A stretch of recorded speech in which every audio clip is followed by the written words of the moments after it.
law 6 quote attention at all cost. அதாவது என்ன வேணாலும் செய்யுங்க, ஆனால் மற்றவங்களோட ஃபோக்கஸ் அண்ட் அட்டென்ஷன் உங்கள் பேரில் இருக்கணும். நல்லதும் செய்யலாம், கெட்டதும் செய்யலாம்.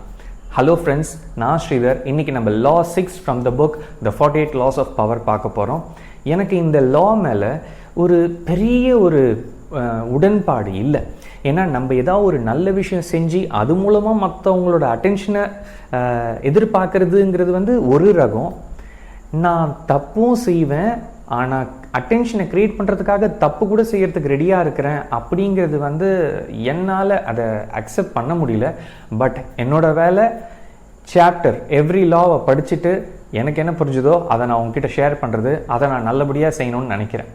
நீங்கள் கவனிச்சிருக்கீங்களா, ஒரு சூப்பரான பெரிய ஆக்டர் இருப்பாங்க, திடீர்னு ஒருத்தர் அவர் மோசமானவர், அவர் இது அவர் அது அப்படின்னு சொல்லுவாங்க. இந்த மாதிரி ஏன் பண்ணுறாங்க அப்படின்னா, basically they are trying to get other people's attention. இந்த மாதிரி அட்டென்ஷனை கேதர் பண்ணுறதே ஒரு பவர் தான்.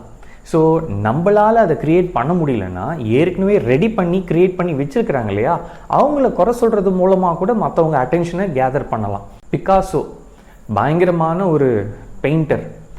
அவர் ஒரு பர்டிகுலர் டைப் ஆஃப் பெயிண்டிங் மட்டும்தான் வரைஞ்சிட்ருப்பாராம்.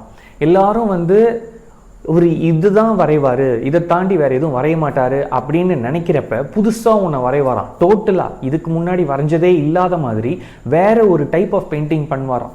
ஏன் இப்படி பண்ணுறாருன்னா, நமக்கு இவங்க இதுதான் பண்ணுவாங்கன்னு நம்மளால் ஒரு ப்ரெடிக்ட் பண்ண முடியுதுன்னா நம்மளோட அட்டென்ஷன் அவங்க மேலே இருக்கிறது கம்மியாயிடும். அதனாலவே பிகாசோ என்ன பண்ணுவாருன்னா, மற்றவங்க என்ன நினைக்கிறாங்களோ அதுக்கு ஆப்போசிட்டாக அகெயின்ஸ்டாக செய்வாராம்.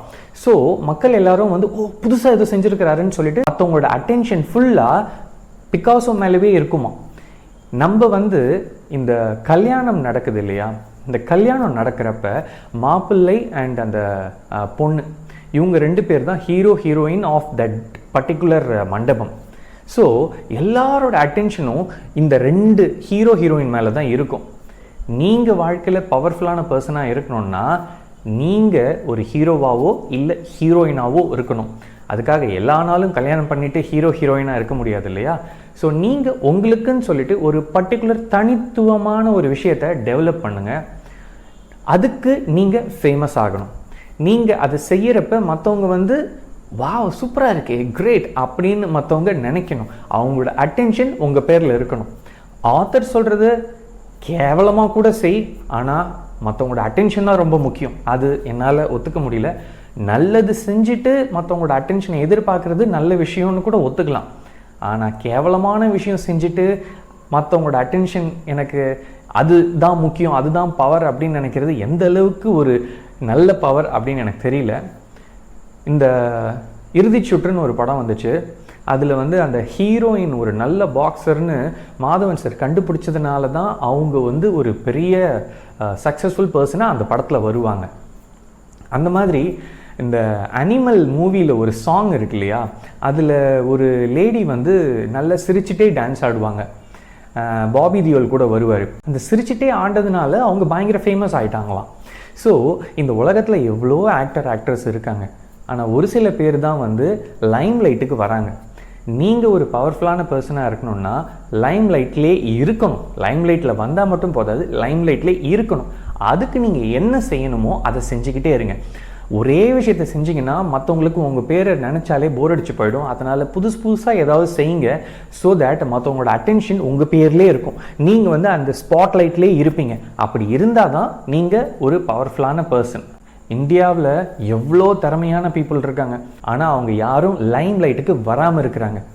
நீங்கள் ஒரு பவர்ஃபுல்லான பர்சனாக ஆகணும், சக்ஸஸ்ஃபுல்லான பர்சனாக ஆகணும்னா முதல்ல உங்களை நீங்களே ஸ்பாட்லைட் பண்ணுங்கள், உங்களை நீங்களே விளம்பரப்படுத்திக்கோங்க. அப்படி பண்ணாதான் உங்களை மற்றவங்க நம்ப ஆரம்பிப்பாங்க, பார்க்க ஆரம்பிப்பாங்க. நீங்கள் என்ன திறமைசாலியாக வேணாலும் இருக்கலாம், ஆனால் உங்களை மற்றவங்க யாரும் பார்க்கல அப்படின்னா நீங்கள் ஜீரோவாக தான் இருப்பீங்க. So content of this video is, ஏதாவது பண்ணுங்கள், மற்றவங்களோட அட்டென்ஷன் உங்கள் பேர்லேயே இருக்கணும். என்னோட ரெக்வெஸ்ட் அண்ட் என்னோட சைட்லேருந்து நான் என்ன சொல்கிறேன்னா, நல்லதுக்காக மற்றவங்களோட அட்டென்ஷன் உங்கள் பேரில் இருந்தால் நல்லது. எப்படியாவது அட்டென்ஷனை கேதர் பண்ணணும் அப்படின்னு நினைக்கிறது அவ்வளோ ஒரு நல்ல பவருக்கான எடுத்துக்காட்டாக என்னால் அதை பார்க்க முடியல. ஸோ வித் திஸ் நான் இந்த வீடியோவை முடிக்கிறேன். உங்களுக்கு என்ன புரிஞ்சிருந்தது, நீங்கள் இந்த வீடியோவிலேருந்து ஏதாவது கற்றுக்கிட்டு இருந்தீங்க அப்படின்னா தயவுசெய்து share it with your friends. And as always sharing is caring. நான் உங்களை அடுத்த Law 7 படிச்சுட்டு எனக்கு என்ன புரிஞ்சதுங்கிறத ஷேர் பண்ணுறேன். Take care and bye.